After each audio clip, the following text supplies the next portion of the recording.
excited this year in the festival to be doing something a bit different. We've done 8 Shakespeare plays so far in our outdoor festival. And this year we're tackling a non-Shakespeare play alongside Adam Cook's production of Much Ado About Nothing, brilliant romantic comedy by Shakespeare. We're doing one of the world's great love stories, which is Cyrano de Bergerac. In many ways, you'd probably have to say France's, certainly in the top 3 most successful plays France has ever produced. This play has been a runaway success countless times in France, and it was translated into 3 different versions in the first year after it was published in 1897. Those windmills, they may please to lift their spars and toss you in the dirt or to the stars.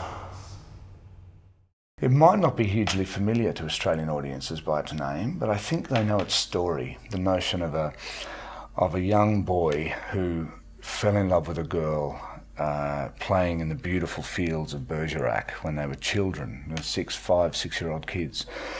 And he sustained that love affair till the end of his life.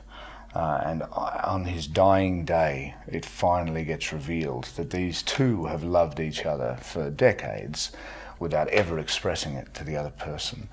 And the reason why this man could not find the courage, this soldier, this poet, this passionate wordsmith, this brilliant, dashing cavalier man, such an individual, the reason he couldn't express it is the simple, what he feels, deformity of his face, that he has this unconscionably big nose, and it's a source of enormous comedy in the play, and it represents his self-loathing, which is profound. It also represents, however, the trigger for his extraordinary individuality. But he simply doesn't have the courage because he feels he'll be mocked, and that's what's sort of heartbreaking about that relationship. Well, I was alone, despite my 40 followers. The moon, a silver clock hung in the sky, pensive, counting down to pandemonium, when suddenly, cloud cover, couldn't see a thing. God had closed his clock case for the night. Blackness, liquid darkness, thick as ink, thick as the drink we love in Gascony, thick as that night in Spain in '93. Sen was just a murmur now, a whisper. You couldn't see your hand in front of your nose. Who on God's earth is that? There's another character that finds his way into this love story, and the play has a lot of resonances with Romeo and Juliet, quite deliberately, from Edmond Rostand, and the other character is the third point of this triangle is Christian de Neuvillette, who's quite the opposite of Cyrano. He's the perfect male specimen. He is the embodiment of beauty and grace and everything except, if he could find the Wizard of Oz, it would be to get a brain, essentially. He feels he lacks the composure and the intelligence to be able to hold a conversation with a woman, particularly a Parisian woman, a précieuse or a coquette, an incredibly intellectual, literary woman of this famous city of love, Paris. And somewhere between Cyrano de Bergerac and Christian de Neuvillette is the perfect romantic hero. And that's what this play is about. Does the ideal man exist? A man who is brave, strong, brilliant, dashing, courageous, while also being sensitive, beautiful, handsome, empathetic, all those different things combined into one. And possibly the answer is no. It takes 2 men to achieve that remarkable feat.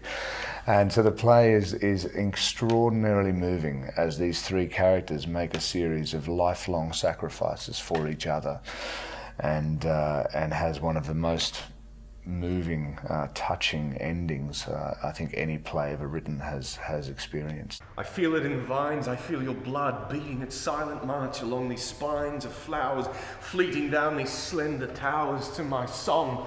I hear you listening to me, to my words. It's my love that makes these leaves of jasmine shiver like a filament that weaves our souls together. I could never, in my most stupid, unreasonable dreams, have hoped to make you know how much it means to say I love you. Me too. I do. I am. I don't know what I'm saying. I'm sorry. Why am I crying, Roxanne? You've made me... I don't know. I love you. I love you. A lot. You do? I know you do. And that's it. That's all that life can be. That is the task that death waits for. No more that I could ask. Right from the start, this play is an avalanche of action. There's a play within the play. Cyrano destroys this attempt to put on a play in a grand French theatre. There's sword fights. There's unbelievable poetry. The second act takes us into this effusive French bakery run by Ragueneau. The third act is Romeo and Juliet's balcony scene, but with two Romeos, and a very, very famous, hilariously funny scene. The fourth scene plunges us into an epic siege as part of a battle, and in the siege of Arras, where the French army is almost decimated, and a really, really poignant act. And the final act takes us a couple of decades into the future, when finally this secret that has bottled this play up for 4 dramatic acts is finally revealed. Goodbye, my angel. I know that voice. The play was written 116 years ago, and since then in many, many languages has been translated over the years, and we've taken our own approach to the play. It's been wonderfully exciting and a great challenge, and I've really experienced anything more rewarding actually than sitting down and really having a crack at writing this drama. And it's so...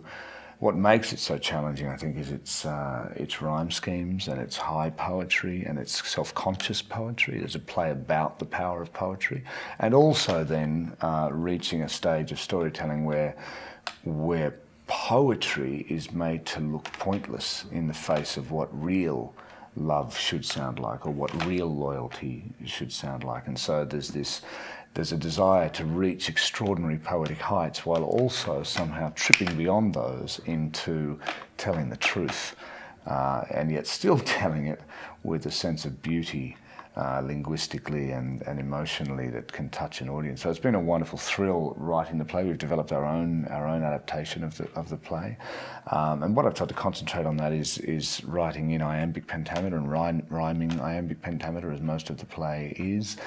The original was written in Alexandrine couplets, which is a very French 12-syllable take on a line, but what we wanted to do was that doesn't easily work in English, and so we wanted to look at it from an iambic point of view. So funnily enough, it will hopefully obey similar rhythms to a Shakespearean play, and similar breaks from verse into prose and things like that, but also with a touch of the modern. We're still doing it as a period piece, but there's a certain, I guess, hopefully an accessibility in this new version of the play that people should find quite engaging.